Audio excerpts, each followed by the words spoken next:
Hello, and welcome to another episode of the Future is Bilingual podcast. As always, I'm happy you're joining me. Today, I have an interview for you with my good friend Marcin, and we talked for quite a while, so we've actually decided to divide this interview into two parts. So today, I'm bringing you part one, and in it, he's going to tell us about his family history with immigration and what it was like for him to learn languages later in life. And also, he's going to speak to the importance of exposing children to language as early as possible and what he's doing to help that with that goal. So I hope that you enjoy this first part of our interview, and of course stick around, and I will soon be publishing part two. And as always, thank you for listening. Take care. All right, welcome Marcin to the Future is Bilingual podcast. And hi, thank you for joining me today. So could you start by telling us a little bit about yourself, who you are, what you do, what your family's like? Yeah, so as you said, my name is Marcin, and my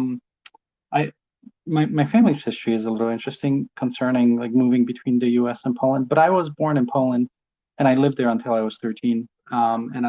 When I was 13, I moved to the U.S. But I did not get much English education back home. I mean, there were some private classes that my parents signed me up for, but my great grandmother, my babcia, she was born in the U.S. I didn't know that. Before, yeah, back in 1916, she was born in Massachusetts. So she had spent the first 6 years of her life in Massachusetts before, her mom, as a single mother, moved back with 6 kids and 7th on the way to Poland in 1922. And they got a plot of land and they grew up there. And then she moved back to the U.S. in 1937. And then, so how old would she be then? So she would have been about 19 or 20. She would have been 21. Okay.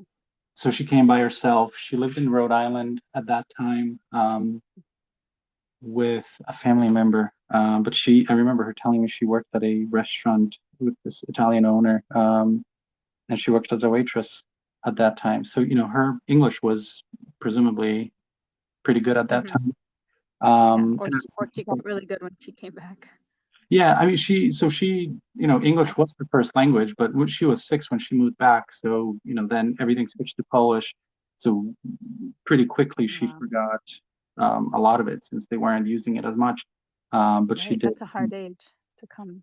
Yeah, and it's not like you have a whole, structure that you can keep speaking the language. Like you have your siblings. And not much schooling, and yeah. So, and obviously, well, not obviously, but where they were living, where they went to school, there wasn't much of a structure, and I highly doubt they would have had English lessons there. And not in those years. It's not. It is popular now, but definitely not back then. No, not back then. I mean, this was, not, like 4 years after Poland regained independence, so there was a lot of bigger issues in a sense, since they were trying to start almost a new country out of like 3 separate parts in a way. So that's that. But she came here in the 30s, and she moved back in 1939 in March, actually, which was a very interesting time, which she knew. But then, she came back to Poland right then. But her husband was in Poland at the time. She got married a couple of years earlier. So her kids were born during the war, including my grandmother. And then, my dad was born in Poland and I was born in Poland, but then we moved back here, 20 years ago now. I just never knew that you guys had that much history. That's so crazy. Oh yeah. So, and it's even extends before then, on both, not both, because we're talking great grandparents. So on 2 great grandparents, as I said, she was born here. So her parents had emigrated from Poland, but her later husbands, my great grandparents, they had lived in where I live now, actually, in the same town. And so this would have been the end of the 19th century, but we I don't have much information about them at Hmm. the time. But yeah, so there is a fair amount of history there between moving back and forth. Hmm. So we moved here when I was 13, and I was in seventh grade, and Mm. I knew very little English. I knew Oh, how to that's such an say, awkward stage anyway, to be yeah, 13. and I knew how to say my name and I could count. So Okay. even though she taught me, a fair bit of English, it's not like I could speak it. Um, Mm. so it took a little while to get going, but then Which is so hard to believe, Marcin, because your English is so like unaccented. yeah. So So there you've are done well. so yeah, thank you. No, there was a lot of practice involved, and I just I can't believe that you didn't know how to say anything but numbers in your name. That's just basically, yeah, that's what it came down to. So in our like group of friends, I probably had the least English, but I had the advantage mm, of being the youngest, so I had a little more in true. that sense. Um, but but yeah, so that was hard, but interesting, and we got through it. Mm, Um, hmm.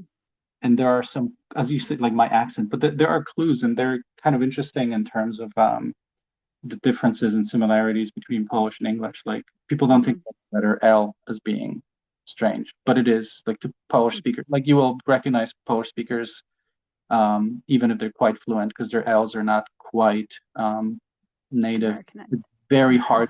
Yeah, it's very hard for Polish speakers to gain that lateral L. Hmm. Like words like middle, like that's Middle. Mm, yeah, it would be. the O. It's like a dark. What do they call it? A dark L. It wasn't Like until this.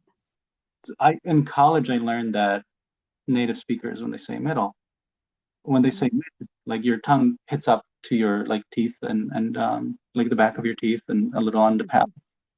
But then for the L, you actually don't really remove it, which was news to me.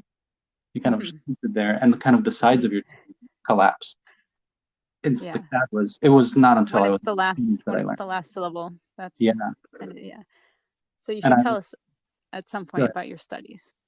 Yeah. So well, yeah, sure. But yeah, so yeah, I'm getting a little off topic here, but that's No, no. basically I came here. I was in seventh grade. I finished middle school and then high school, and then I went to college. But I went to music school, and also Hmm. throughout high school, I was studying music. So I sometimes think that helped with the accent and with the pronunciation because Hmm. we spent so much time on listening and listening exercises. And your ear, it's a muscle. Like you train it the same way you train Hmm. your biceps and your triceps when you're lifting weights or when you run. You train your leg muscles, and ears are the same. You train them and they get better at listening. Yeah, and So hearing even distinctions and yeah, hearing yeah, subtle differences. Hmm. yeah. So it's the second best thing to being a baby because babies hear everything just by I default. know. And So then amazing. once they're a little older, like past 2, 3, whatever the breakup is, Hmm. they start to lose that ability to hear all the minute differences between Yeah, sound. I've heard even as young as 6 months or as young as a Um, year, they don't so hear the differences. yeah, Like so different so L's, that's they wouldn't notice. oh yeah, or like with Oh, with like the Japanese F, like mm, when they say like Fuji, right? It's not mhm. we say F by touching our teeth to the bottom lip, and in Japan, F. like you might not. I'm trying to remember that specific thing, but basically, yeah. So it's a great ad for why you should start teaching your kids as young as possible, Yeah. and prenatally even read to them when they're before they're Hmm. born. They will. There's Yeah. benefits. And if you Um, can't, and you know someone who can, enlist them. oh, If you have a definitely. grandparent or an Yeah, aunt or an uncle or a friend, yeah, yeah. it's not all on our shoulders as a parent Oh, because sometimes people definitely. feel that way. Like, well, I don't speak another language fluently. It's like, Yeah, but maybe you know some basics.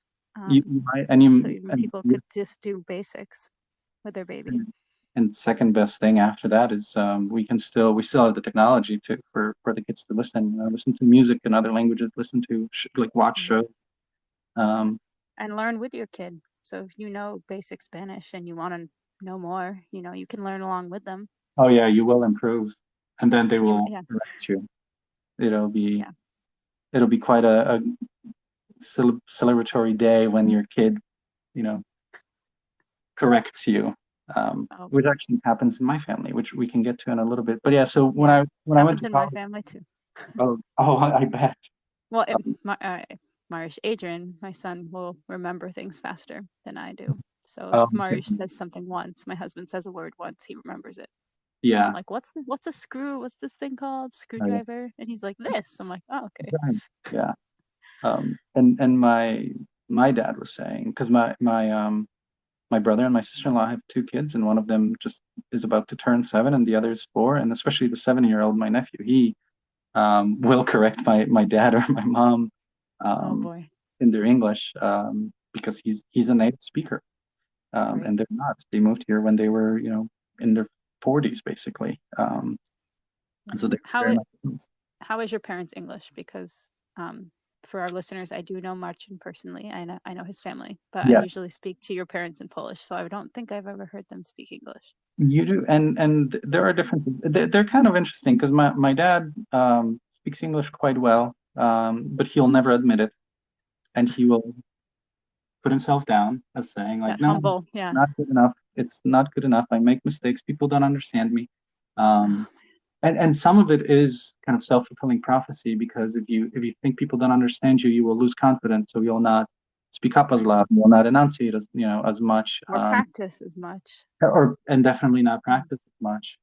So, but he can definitely get along with anybody and everybody. He can just carry on a conversation. And Mm-hmm. my mom, it was a little harder for her because she wasn't able to do as much because of when we moved here because of their work schedules.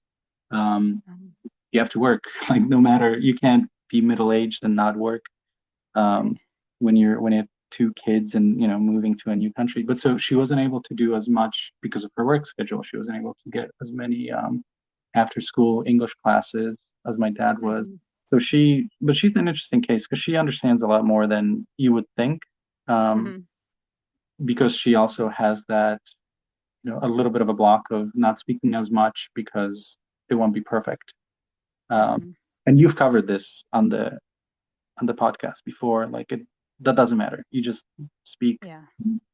and most people It's are hard to teach an old dog new tricks though. Like I feel right. like a lot of that generation, which is our parents, Yeah, they have that block where they're afraid to do it wrong, so they don't do it at all. And on yeah, my podcast is aimed for all, and I hope I can encourage people too. But if yeah, it's hard to get over that when it's so ingrained, and that's what you've believed for 50 years. It's very yeah, hard to get over yeah. something like that. And some people, depending on where they grew up and what education system they go through, like some of the Central Right. European education can be very strict. And but I think France is I think the same way. Like you will hear your Mm. teacher just tell you, no, you're not good, versus having Yeah. more of a support structure of saying like, all right, maybe that wasn't quite perfect, but you're doing well. Having a lot more of that Right. encouragement. Um, and the other thing that And not overcorrection. yeah, and so I was just Mm. going to say I'm going to go on a little bit of a tangent again because Go I ahead. I Got all night. do yeah, I do not like a lot of the formal.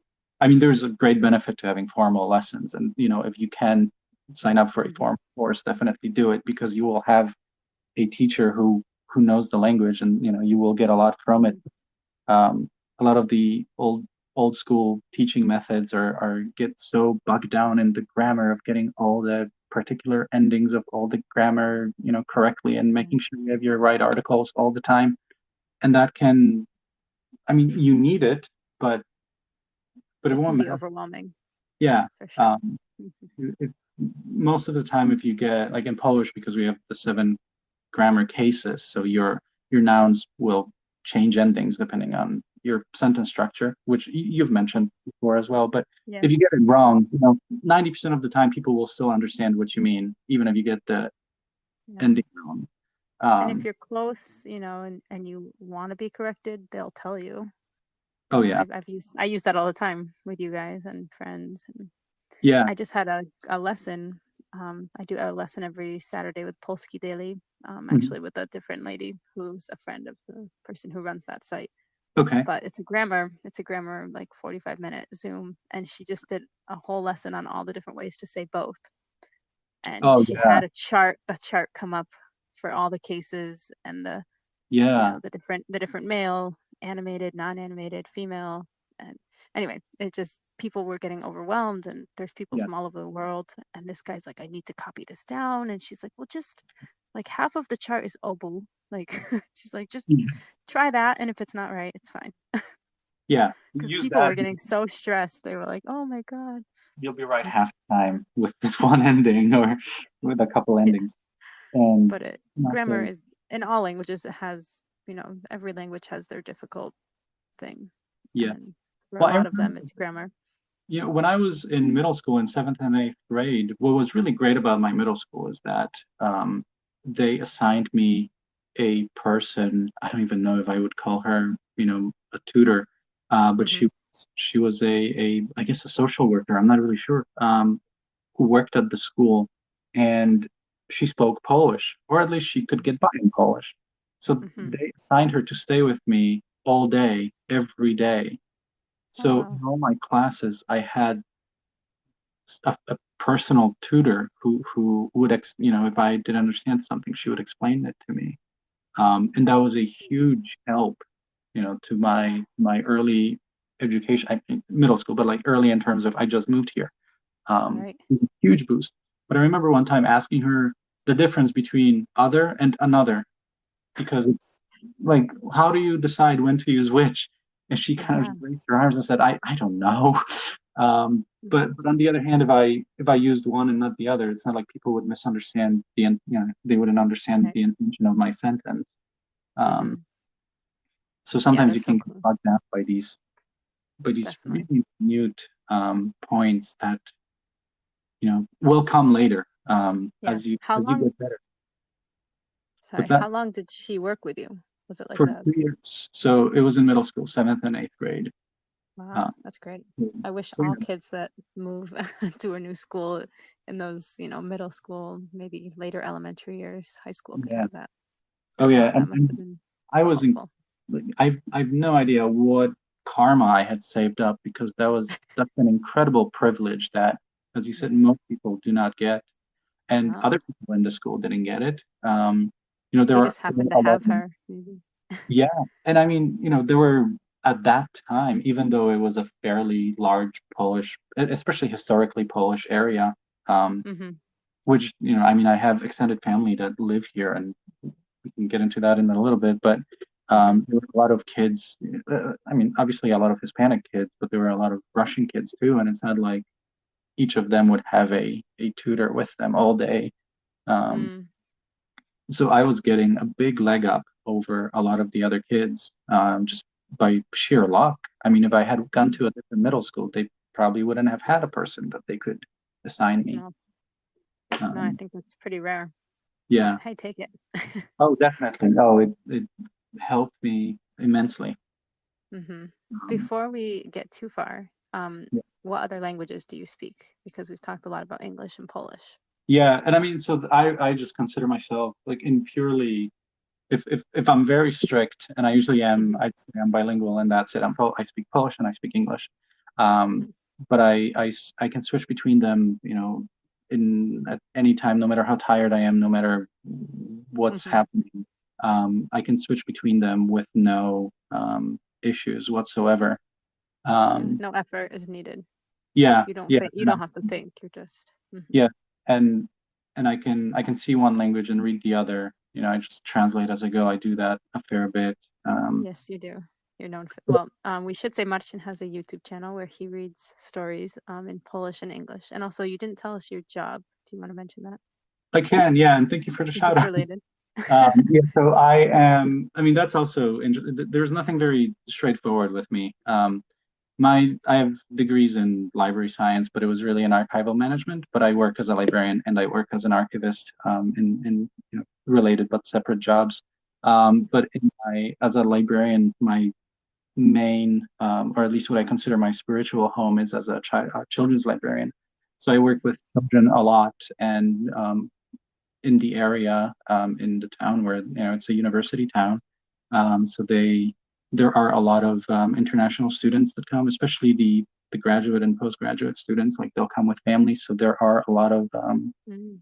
students from all over the world that have little kids that come to the library. So there are a lot of different languages represented. But one of the big programs that I do is the Polish bilingual story time, where I do read books in Polish and English. And it's, and sometimes I would only have kids that don't speak Polish, and sometimes I would have Hmm. kids that don't speak Polish or English, and Hmm. they would be the only kids at the program. So it's a very interesting, elastic thing, language, Hmm. and how you can communicate. But But because isn't it? Yeah.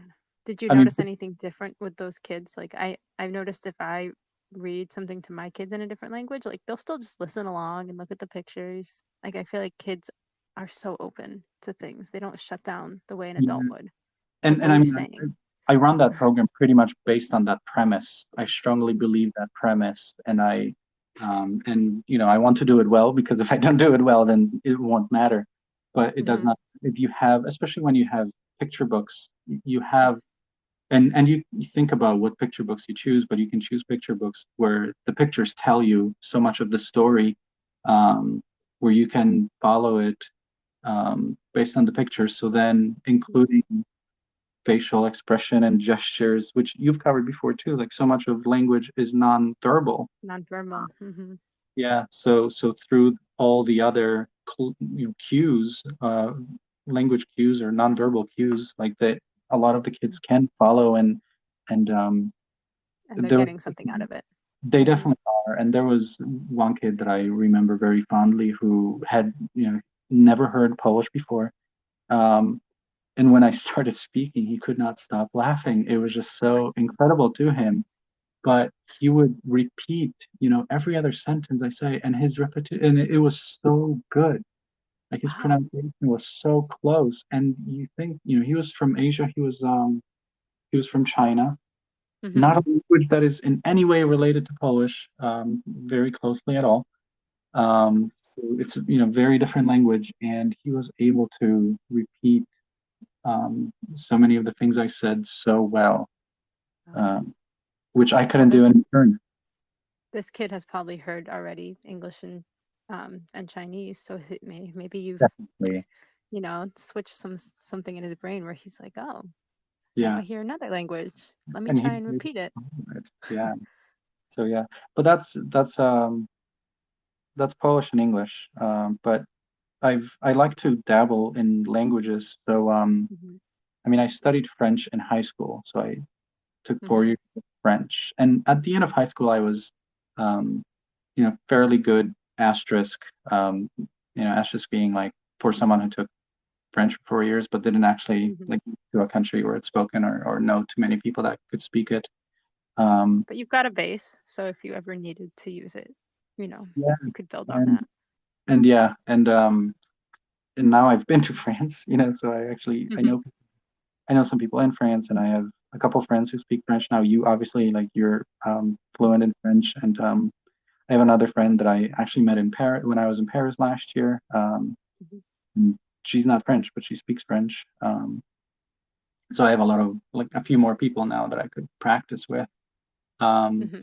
And also and Dominica, who was on, yes, and she also she speaks French. speaks good French. Yeah. And when Because she I've yeah, so, sometimes pulled some French out with her just for fun.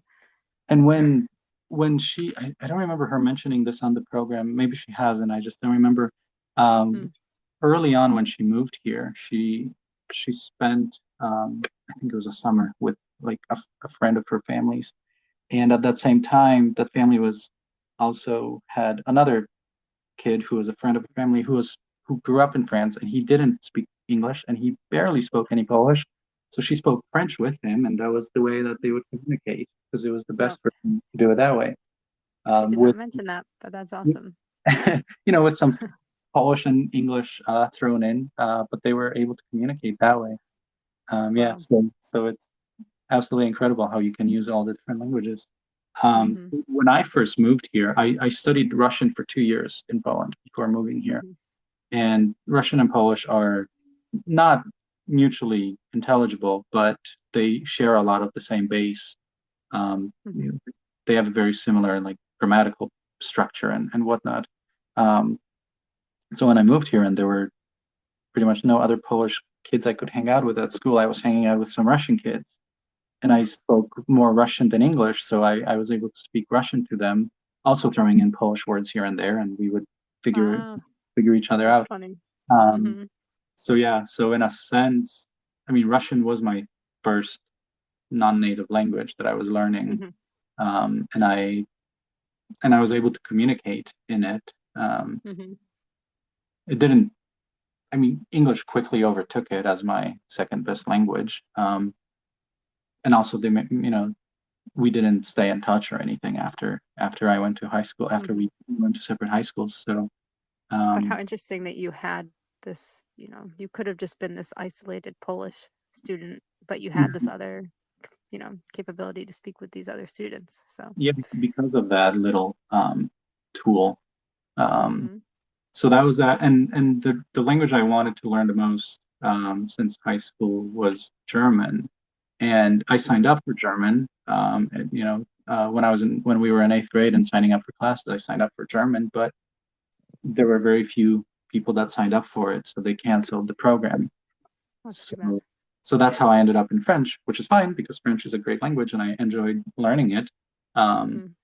but it was German that I wanted to learn, so I finally did a lot of German just by myself, just by sheer Mm-hmm. self, I guess, drive, um, Yeah.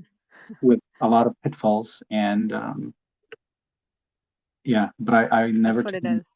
formal It's study. always how it is. It's never Yeah, a straight line into, you yeah. know, I went from an A1 to a C2 with no problems or Oh, pitfalls or stopping or yeah. breaks. It's never that way, No, no. unfortunately. But what was interesting is that with German, that's when I first started to use everything at my disposal that I could get my hands on. So I was listening to German music, Mm-hmm. and looking up the lyrics and learning them and memorizing them, and then looking at the translations. Um, and in some cases, then regretting that I had learned the translation because the lyrics just weren't very good or very nice anyway. Um, Yeah. but you just learn however you can do it, and then later on, much later with the advent of all the apps, like using all the language apps. So I was Mm-hmm. using Duolingo, which is probably the biggest. Mango Languages, which is through the library. I Mm-hmm. Rosetta Stone, which is expensive, but it is good. And then Memorize was another one that I Mm-hmm. would use. And For then, vocabulary. yeah. Mm-hmm. Um, Did you have a favorite of those that you mentioned? so that's a good question because I like them all for different reasons because they have different strengths and different weaknesses. The one I've Mm-hmm. definitely done the most and continue to do now is Duolingo. And you can get a lot out of it. Mm-hmm. If I do it on my phone, which is how I mostly do it, it's harder to get all the grammar, because if you're on the desktop, you have the all the tips that you can access that have like all the grammar charts and all the explanations, which you don't get on the app. I've never done it on a desktop.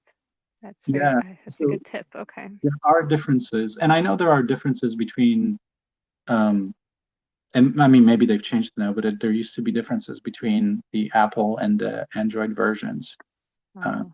and one thing that they've still not done it on the Android is that if you have to you translate a sentence, but they give you all the words and you just click on them to arrange them in order. If Mm-hmm. you if you get them wrong, you can't just rearrange it. You have to like take out the words and then redo that. And on the Mm-hmm. iPhone, I think you were able to always just swap them around if Right. you needed to. Mm. Um, Interesting. Yeah. I have it's a an Android, strange so I permission. always have to redo it. Yeah, which So we're seems like a not strange permission for that. we're not sponsored by Duolingo unless they want to sponsor this podcast. But I also Yeah, we'll have take been that. using it recently. Yeah, I'll definitely take a sponsor. I love Duolingo. I started reusing them recently for Korean.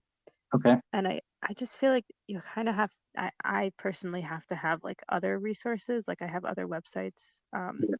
that teach grammar in a more, I don't know, explanatory way, I guess. And then when I see their example sentences, because I've been doing other stuff, I'm like, oh, okay, this is the this marker. Um, so Yeah. I mean, yeah, on its own, it maybe falls a little short. And people always, there's always memes and stuff about the ridiculous sentences they say.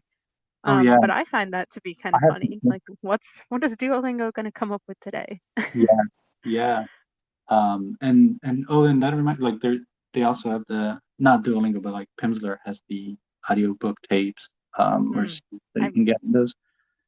I've loved Pimsleur. Yeah, I've had a Yeah. bunch of those CDs, and they're just, I don't know. I used one before going to Japan, and I did feel like it helped me to at least have some really concrete basic sentences. Like I was Yeah. able to confidently ask, like, do you speak English? Is there someone here that could speak English? I would Yeah. like some water, please. I don't know, just like really basic, but Yeah. when it's a language like Japanese, I can't even read.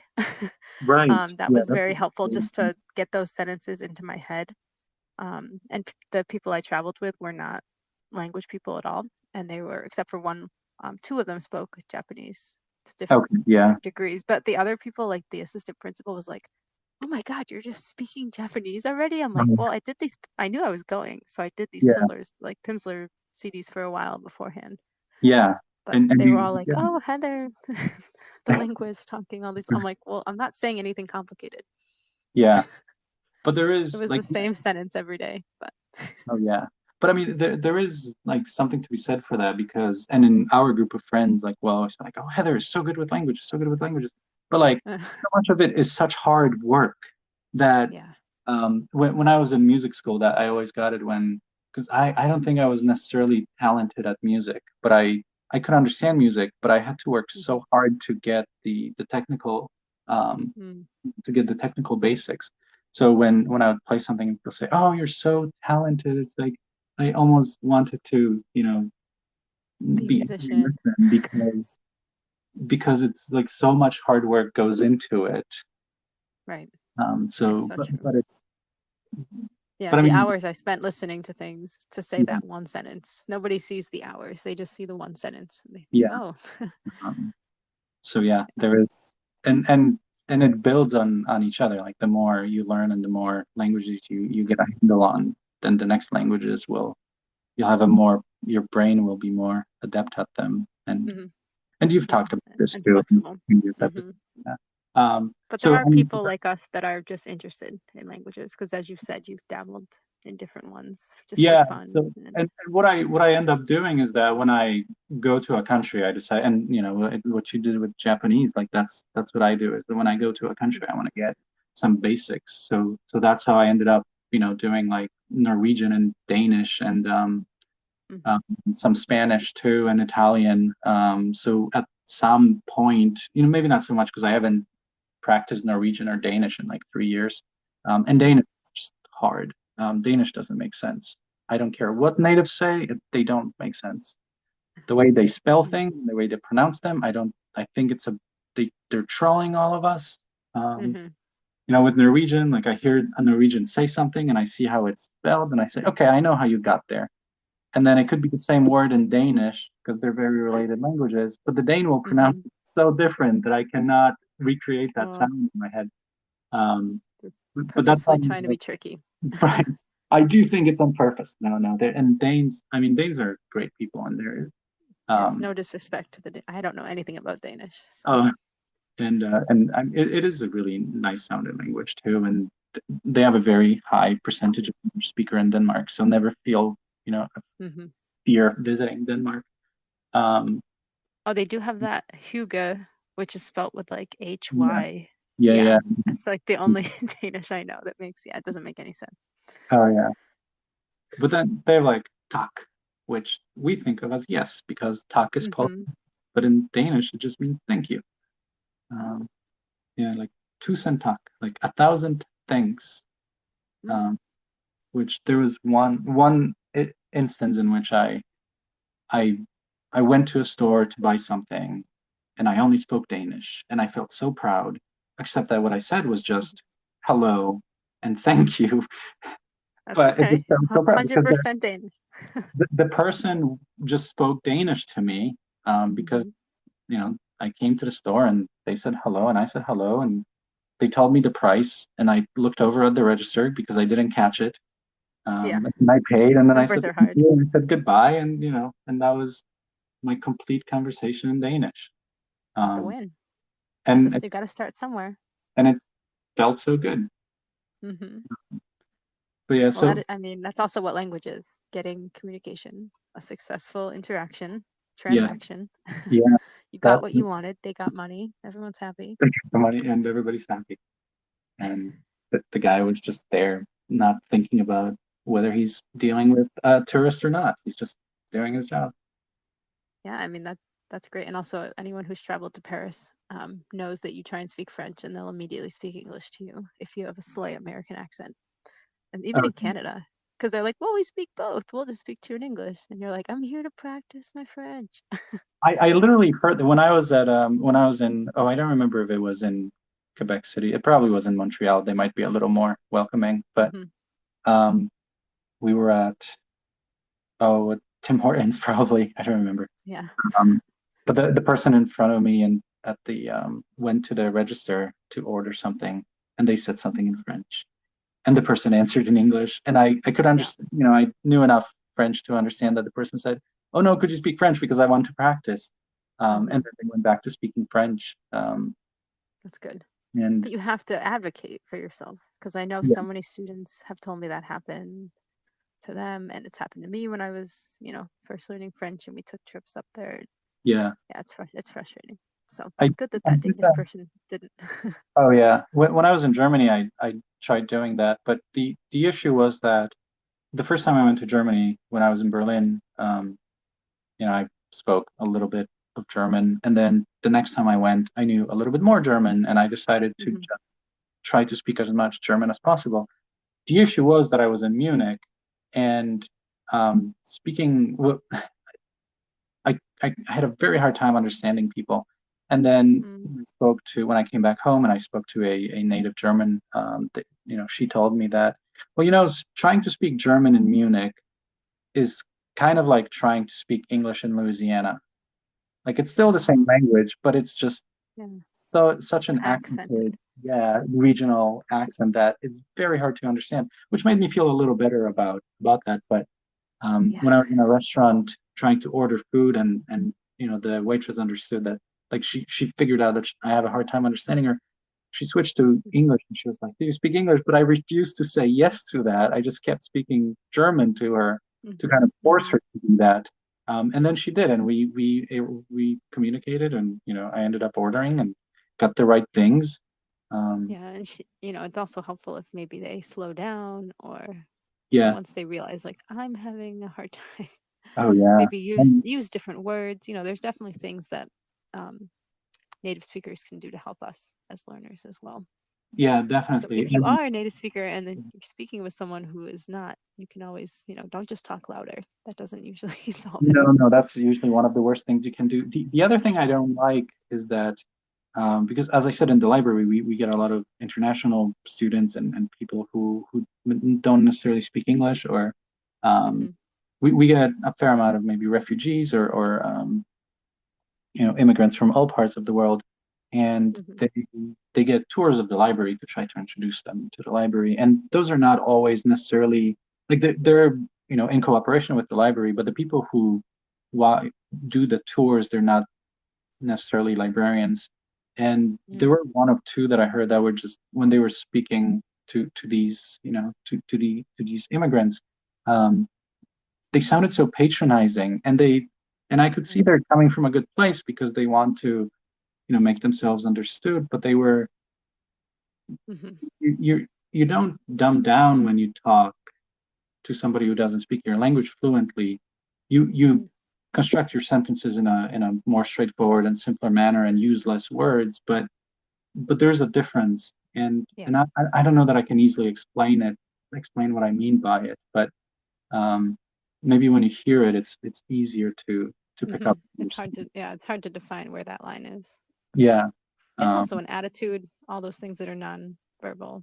like Oh yeah. maybe the tone, what they're, it's not just the words, but like the way they're expressing it. Yes.